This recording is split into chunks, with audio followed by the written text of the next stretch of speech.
안녕하세요. 2022년 공인회계사 1차 시험 경영학 기출문제 해설하도록 할 거고, 역시나 재무관리는 포함시키지 않을 거고, 이제 경영학을 제외한 일반 경영학에 대한 내용들만 좀 살펴보도록 하겠습니다.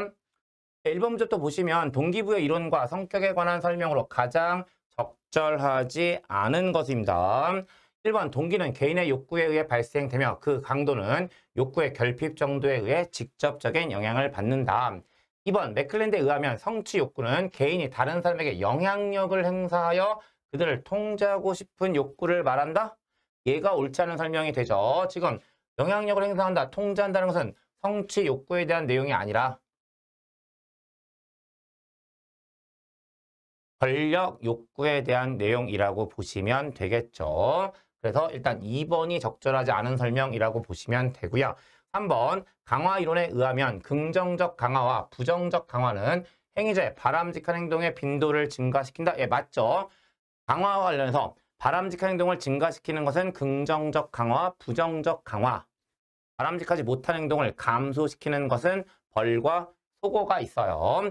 4번 공정성 이론에 의하면 개인이 불공정성을 느끼는 경우 준거 임무를 변경하여 불균형 상태를 줄일 수 있다에 맞는 설명. 5번 알더퍼 ERG 이론은 매슬로우의 5가지 욕구를 모두 포함하고 있다. 역시나 맞는 설명이라고 보시면 되죠. 그래서 1번 문제 정답 2번으로 보시면 되는 겁니다. 다음 2번. 리더십에 관한 설명으로 가장 적절하지 않은 것은 1번 리더십은 리더가 부하들로 하여금 변화를 통해 조직 목표를 달성하도록 영향력을 행사하는 과정이다. 2번 리더는 외집단보다 내집단의 부하들과 질 높은 교환 관계를 가지며 그들에게 더 많은 보상을 한다. 3번 피들러의 리더십 상황 모형에서 낮은 LP 점수는 과업지향적 리더십 스타일을 의미한다. LP 점수와 관련해서 LP 점수가 낮으면 과업지향적 리더, LP 점수가 높으면 관계지향적 리더가 됩니다. 4번 위인 이론은 리더십 특성 이론보다 리더십 행동 이론과 관련성이 더 크다. 얘가 옳지 않은 설명이라고 보시면 되죠. 위인 이론이라는 것은 리더십의 특성 이론이 행동 이론보다 특성 이론에서의 관련성이 더 크다라고 써야 되는 거예요. 그래서 이 두 개가 바뀌어 있다라고 보시면 되고, 5번 변혁적 리더는 이상화된 영향력, 영감에 의한 동기 유발, 지적 자극, 개인화된 배려의 특성을 보인다. 예, 맞는 설명이 돼요. 그래서 2번 문제 정답은 4번이 되고, 다음 3번 다음 설명 중 적절한 항목만을 모두 선택한 것은 A번 집단 간 갈등은 목표의 차이, 지각의 차이, 제한된 자원 등으로부터 비롯된다. 갈등의 원인 맞는 설명이고요. B번 기능팀은 다양한 부서에 소속되어 있고 다양한 부서네요. 상호 보완적인 능력을 지닌 구성원들이 모여 특정한 업무를 수행하는 팀을 말한다. 이 내용은 기능팀이 아니고 기능팀에 대한 설명이라고 보시면 되세요. 그래서 B는 일단 옳지 않은 설명이라고 보시면 되고, 다음 C번 상동적 태도는 타인에 대한 평가가 그가 속한 사회적 집단에 기초하여 집단에 대한 지각에 기초하여 이루어지는 것을 말한다. 예, 맞는 설명이죠. 2번 구성원의 만족감이 직무 수행상의 성취감이나 책임감 등 직무 자체에 존재하는 요인을 통해 나타날 때 이 요인을 외재적 강화 요인이라고 한다. 예, 외재적 강화 요인이 아니라 내재적 강화 요인이 되겠습니다. 그래서 주어진 내용들 중에 옳은 설명은 A와 C가 되고요. 따라서 3번 문제 정답 2번으로 확인하시면 되겠습니다. 다음 4번 조직 구조와 조직 변화에 관한 설명으로 가장 적절하지 않은 것은 1번 조직이 변화하는 외부 상황에 적절하고 신속하게 대처하기 위해서는 집권화가 필요하다? 여기서 게임 끝났죠. 조직이 변화하는 외부 상황에 적절하고 신속하게 대처하기 위해서는 집권화가 아니라 분권화가 필요한 거죠. 그래서 1번이 적절하지 않은 설명이라고 보시면 되고, 나머지 더 보면 2번 조직 변화는 궁극적으로 조직 성과 개선, 능률 극대화, 구성원의 만족도 향상 등을 위한 계획적 변화를 말한다. 3번 기계적 구조는 저원가 전략을 추구하는 조직에 적합하다. 4번 조직의 경쟁력을 강화하고 경영 성과를 높이기 위해서는 조직 구조의 조정과 재설계, 새 공유 가치와 조직 문화의 개발, 직무 개선 등의 노력이 필요하다. 5번 부문별 구조는 기능별 구조보다 고객과 시장의 요구에 더 빨리 대응할 수 있다에 맞는 설명이고 여기서 이야기하는 부문별 구조 뭐라고도 이야기하냐면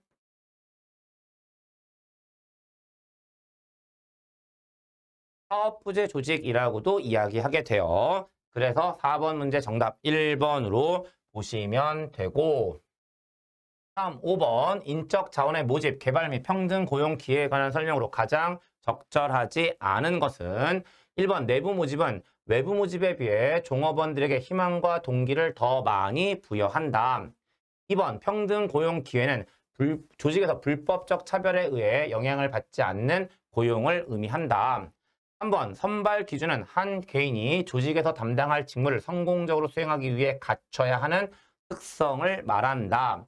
4번 친족주의는 기존 종업원의 친척이 동일한 고용주를 위해 일하는 것을 금지하는 관행이다. 네, 그렇지 않죠. 친족주의라는 것은 혹시나 친척 같은 사람들을 고용해서 쓰는 거. 그게 바로 친족주의가 되는 거니까 옳지 않은 설명이라고 보시면 되고 3, 5번 종업원이 일반적으로 직장에서 연령, 인종, 종교, 장애에 의해 차별을 받는 것은 불법적 관행에 속한다. 예, 맞는 설명이 돼요. 그래서 5번 문제 정답 4번으로 확인하시면 되는 겁니다. 다음 6번 직무 분석과 교육 훈련에 관한 설명으로 가장 적절하지 않은 것은 1번 개인 직무 적합은 사람의 특성이 직무의 특성에 부합한지를 판단하는 개념이다. 그러니까 개인 직무 적합이라고 하는 거죠. 2번 교육훈련의 전이란 교육훈련에서 배운 지식과 정보를 직무에 실제로 활용하는 것을 말한다. 교육훈련에서 배운 내용을 실제 업무에 전이시키고 적용시키는 것을 의미합니다. 그래서 2번 보기 역시 맞는 보기라고 보시면 되고요. 다음 3번 직무 순환은 종업원이 다양한 직무를 수행할 수 있는 능력을 개발하게 한다. 4번 비공식적 교육훈련은 종업원 간의 상호작용 및 피드백을 통해서 일어나는 교육훈련을 말한다. 5번 직무 설계 시 고려하는 과업 중요성은 직무를 성공적으로 달성하는 데 있어 여러 가지 활동을 요구하는 정도를 의미한다. 예, 과업 중요성이 아니라 기술 다양성에 대한 설명이라고 보시면 되죠. 그래서 6번 문제 정답 5번으로 확인하시면 되세요.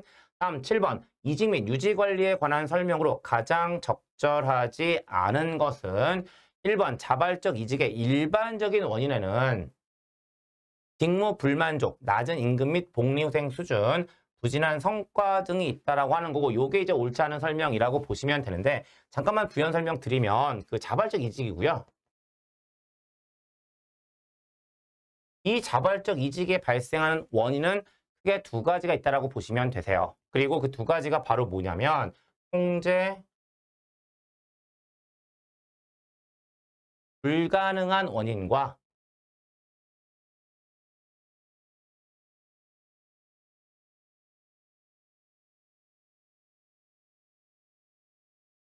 통제 가능한 원인이라고 하는 두 가지가 있거든요. 그런데 여기서 얘기하는 일반적인 원인이라는 것은 어떤 의미를 가지고 있냐면 통제 불가능한 원인을 의미한다라고 보시면 되세요. 그런데 뒤에 직무 불만족, 낮은 임금 및 복리후생 수준, 부진한 성과 얘네들은 통제 가능한 원인에 해당합니다. 그래서 1번이 옳지 않은 설명이 된다라고 보시면 되세요.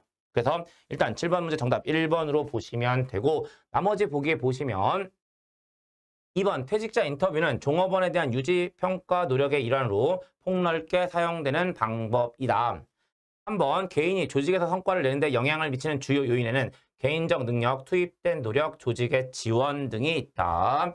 4번 많은 고용주가 종업원의 무단 결근을 줄이기 위해 출근 보상, 유급 근로시간 면제 프로그램, 징계 등을 사용한다. 5번 무단 결근은 종업원이 일정대로 출근하지 않거나 정해진 때에 직장에 있지 않는 것을 말한다. 다 문제없는 내용들이라고 보시면 되고요. 그래서 7번 문제 정답 1번으로 확인하시면 되세요. 다음 8번. 성과 평가 및 보상에 관한 설명으로 가장 옳지 않은 것은 1번 기본급은 종업원이 조직에서 시급이나 급여의 형태로 받는 보상을 말한다. 2번 기업들이 강제할당을 적용하는 이유는 평가자 인플레이션에 대처하기 위해서이다. 의사결 평가자 인플레이션은 뭐라고 보시면 되냐면 평가자가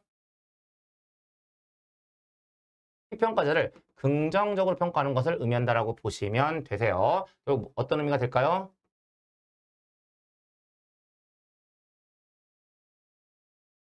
반대와 경향을 의미한다라고 보시면 되고요. 역시 강제할당법을 쓰게 되면 이런 관대와 경향 같은 것들을 방지할 수 있는 측면들을 가지고 있죠. 3번 직무평가는 조직 내 여러 가지 직무의 절대적 가치를 결정하는 공식적이며 체계적인 과정을 말한다. 얘가 옳지 않습니다. 직무평가는 직무의 절대적 가치가 아니라 상대적 가치를 결정한다라고 보시면 되세요. 그래서 3번이 옳지 않은 설명 되고요.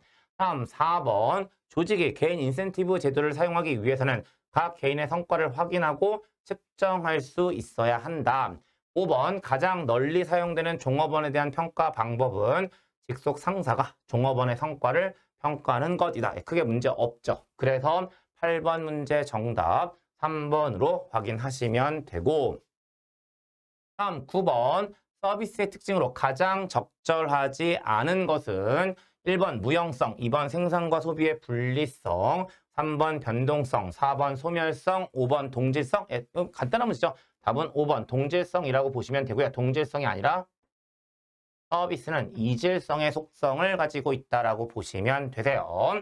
그래서 9번 문제 정답 5번으로 보시면 되고 다음 10번 다음은 제품 A에 관한 설명 자료이다.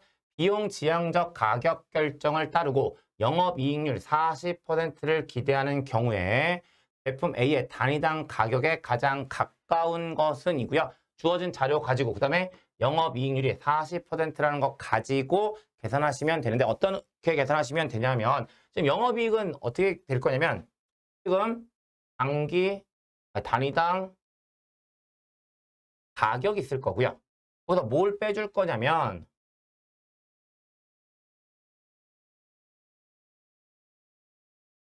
단위당 변동비를 빼줘요. 그럼 이게 뭐가 될까요? 단위당 공원 이익이 되겠죠. 그리고 그 단위당 공원 이익에다가 뭘 곱해주게 되냐면 기대 판매량을 곱해주게 되면 이제 이게 공원 이익이 될 거고요. 그 공원 이익에서 뭘 빼주면 총 고정비를 빼주면 이게 뭐라고 보시면 되냐면 영업 이익이라고 보시면 되는 거예요. 그런데 이미 영업이익률 40%가 되니까 이 영업이익은 어떻게 계산한다는 얘기랑 똑같은 얘기가 되냐면 단위당 가격에다가 기대 판매량을 곱한 거에다가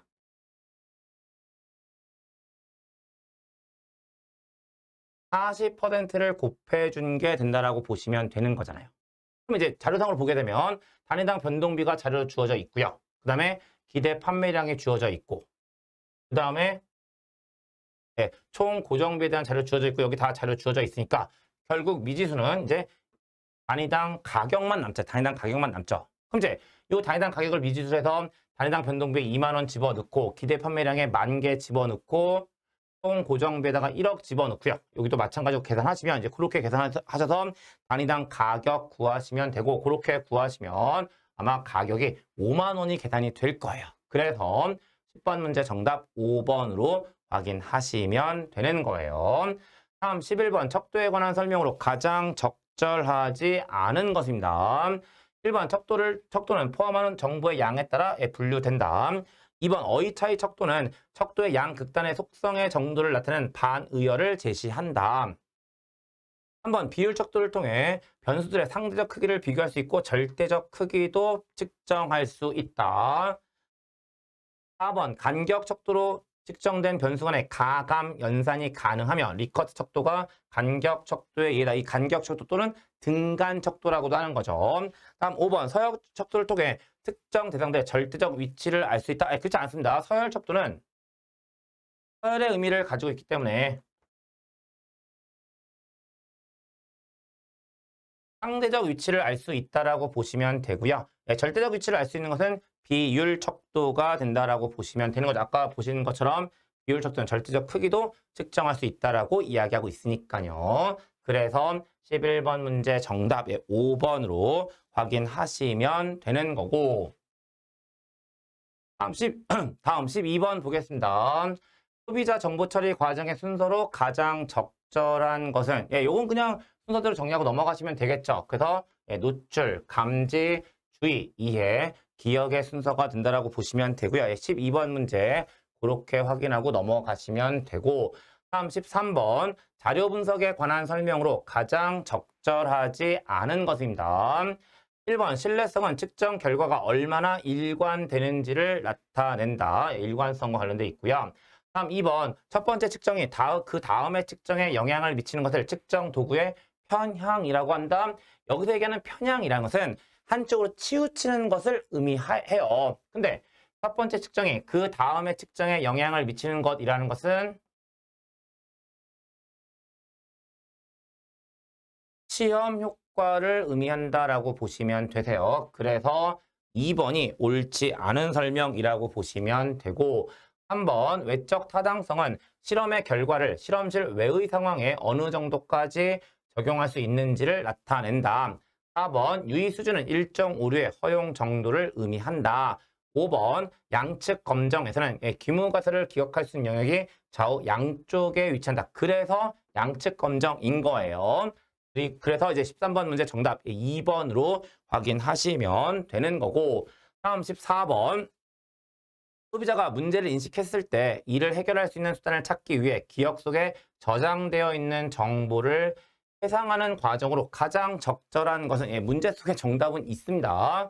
1번 강화된 주의, 2번 내적 탐색, 3번 의도적 노출, 4번 관여, 5번 프레이밍이라고 하고 있고 정답은 2번 내적 탐색으로 보시면 되겠죠. 그래서 14번 문제 정답 2번으로 보시면 되고, 다음 15번 브랜드에 대한 설명으로 가장 적절하지 않은 것은 1번 브랜드 자산은 브랜드가 창출한 유형 및 무형의 부가가치를 의미한다. 2번 수직적 라인 확장은 기존의 제품보다 신제품의 가격이 낮거나 높은 경우를 의미한다.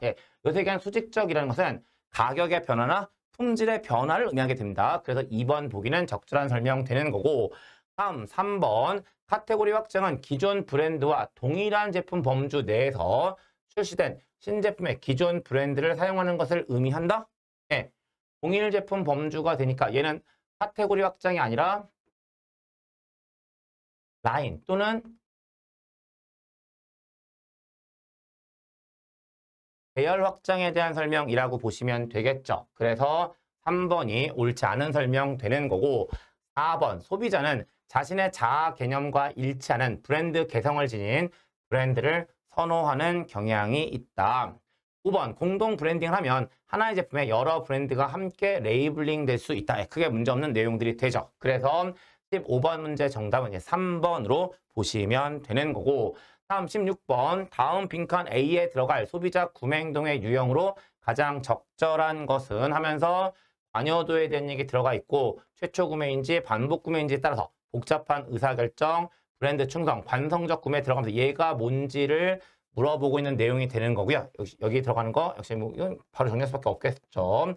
다양성 추구가 된다라고 보시면 되세요. 그래서 1번 구매 후 부조화, 2번 개성 추구, 3번 수동적 구매, 4번 다양성 추구, 5번 보완적 구매. 답은 4번 다양성 추구가 된다라고 보시면 되는 거죠.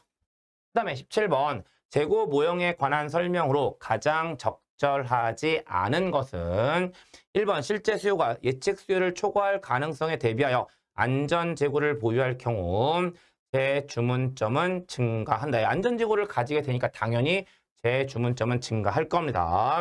다음 2번 정기주문 모형에서는 정해진 목표 재고 수준에 따라 주문 시점의 재고 수준과 목표 재고 수준의 차이만큼 주문한다라는 거고요.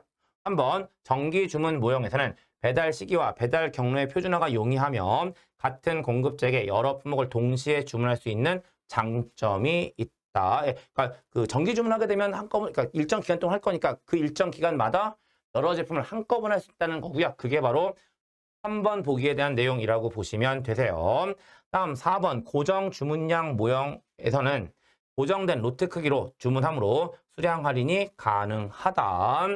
5번 고정 주문량 모형은 주기조사 시스템이라고도 불리며 안전재고를 활용하여 수요 변화에 대처한다. 얘가 옳지 않은 설명이라고 보시면 되고요. 이 고정 주문량 모형이라는 것은 Q 시스템을 의미한다라고 보시면 되죠. 그런데 이제 뒤에 보기랑 같이 보면 근데 주기조사 시스템이라는 것은 뭐의 의미를 가지고 있냐면 이 시스템에 대한 설명이니까 일단 옳지 않은 거고요. 그 다음에 이제 뒤에 안전재고라는 거 이야기하고 있으니까 P 시스템과 Q 시스템을 비교했을 때 어느 쪽의 안전재고의 수준이 더 높을까요?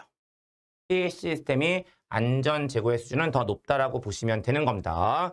그래서 17번 문제 정답의 5번으로 확인하시면 되고 다음 18번 수요 예측에 관한 다음 설명 중 적절한 항목만을 모두 선택한 것은 A번 지수평활법에서는 최근 수요 패턴의 변화를 빠르게 반영하기 위해서는 평활 상수의 값을 줄여야 한다. 역시 지수평활법에 대한 공식 떠올려 보시면 되는데 FT 플러스 1은 알파 곱하기 DT 플러스 1 마이너스 알파의 FT가 되잖아요. 그러면 최근 수요 패턴을 변화를 빠르게 반영한다는 것은 최근 수요에 대해서 더 높은 가중치를 부여한다는 의미가 되니까 실제 수요에 대한 알파를 크게 해줘야 되겠죠. 그러니까 평환상수의 값을 줄여주는 것이 아니라 크게 해주어야 한다라고 써야 맞는 설명이라고 보시면 되는 거예요.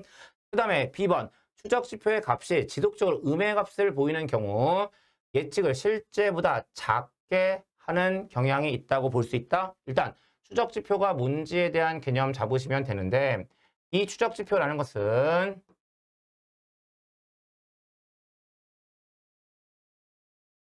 누적 예측 오차를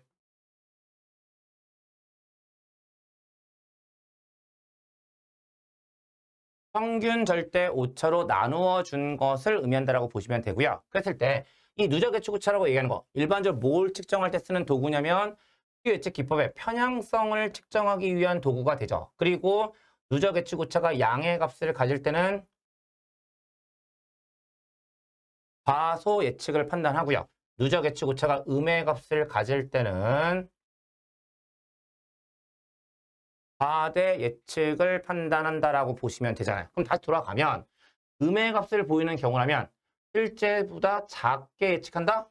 음이라는 것은 과대 예측을 의미하니까 작게가 아니라 크게 예측하는 경향이 있다라고 볼 수 있다라고 써야 되겠죠. 그래서 B 역시 옳지 않은 설명이라고 보시면 되고요.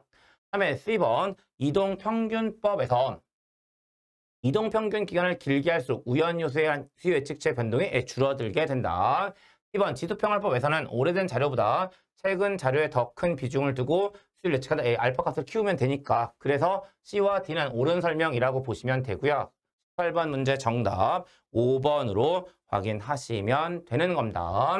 다음 19번 생산 방식과 설비 배치에 관한 설명으로 가장 적절하지 않은 것은 1번 수요의 변동성이 낮고 완제품에 대한 재고 비용이 크지 않을 경우 계획 생산 방식이 주문 생산 방식에 비해 유리하다. 2번 제품별 배치는 전용 설비가 사용되므로 범용 설비가 사용되는 공정별 배치에 비해 설비 투자 규모가 크다. 일반적으로 전용 설비는 초기 투자 비용이 크고요. 범용 설비는 초기 투자 비용이 저렴하죠. 3번 제품 생산 과정이 빠르고 수요를 초과한 생산량에 대한 폐기 비용이 클 경우 지금 이런 상황이라면 재고를 많이 가지고 있어야 될까요? 재고를 많이 가지고 있지 않아도 될까요? 재고를 많이 가지고 있지 않아도 돼요. 그러면 이제 그 상황에서 계획 생산 방식이 주문 생산 방식에 유리하다? 일반적 계획 생산 방식은 재고를 주문 생산 방식에 비해서 더 많이 가지고 있는 건데고요. 아까 말씀드린 것처럼 앞에서 재고가 많지 않아도 된다니까요. 그러니까 앞의 상황이라면 계획 생산 방식보다는 주문 생산 방식이 유리하다라고 보시면 되는 거죠. 그래서 3번이 적절하지 않은 설명이라고 보시면 되세요. 4번, 처리 대상 제품 또는 서비스에 따라 요구사항이 다를 경우 제품별 배치보다 공정별 배치가 적합하다.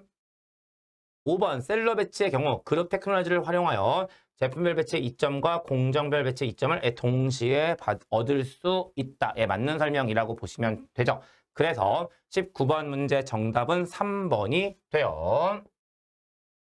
다음 20번, 다음 그림과 같이 버퍼가 존재하지 않는 4개의 작업장으로 구성된 생산 프로세스에 관한 설명으로 가장 적절하지 않은 것은 단, 각 작업장에 기재된 시간은 각 작업장에서 투입된 제공품 한 단위를 처리하는 데 걸리는 시간이다 하면서 작업장 A는 5초, 작업장 B는 10초, 작업장 C는 7초, 작업장 D는 3초로 주어져 있습니다. 1번, 이 생산 프로세스 흐름 시간은 25초이다.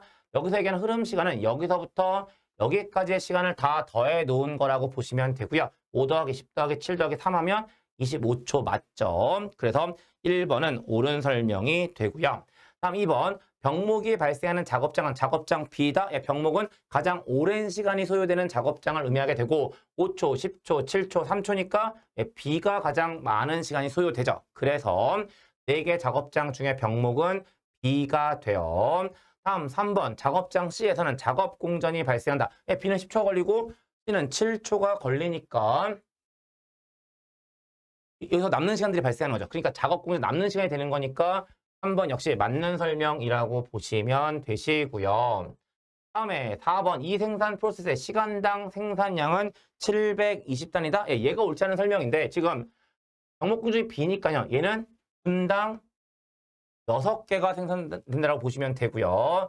분당 6개가 생산되고 1시간이면 60개가 생산된다라고 보시면 되는 거죠. 그러면 720단위가 아니라 66에 360개. 시간당 360단위가 생산된다라고 보시면 되는 겁니다. 다음 작업장 D의 이용률은 30%이다. 병목 공정이 10초가 걸리는 거고요. 그 다음에 작업장 D는 3초 걸리니까 10초 중에 3초 일하고 7초 노는 거잖아요. 그러니까 이용률은 30%라는 설명은 맞는 설명이 돼요. 그래서 20번 문제 정답 4번으로 확인하시면 되는 겁니다. 다음 21번, 생산 계획에 대한 설명으로 가장 적절하지 않은 것은 1번, 재고 수준의 변동은 일반적으로 수요 추정 전략보다 평준화 전략을 활용할 경우에 크게 나타난다. 2번, 주 생산 계획은 통상적으로 향후 수개월을 목표 대상 기간으로 하여 주 단위로 수립된다. 3번, 자재 소요 계획의 입력 자료에는 주 생산 계획, 자재 명세서, 재고 기록 처리 있다.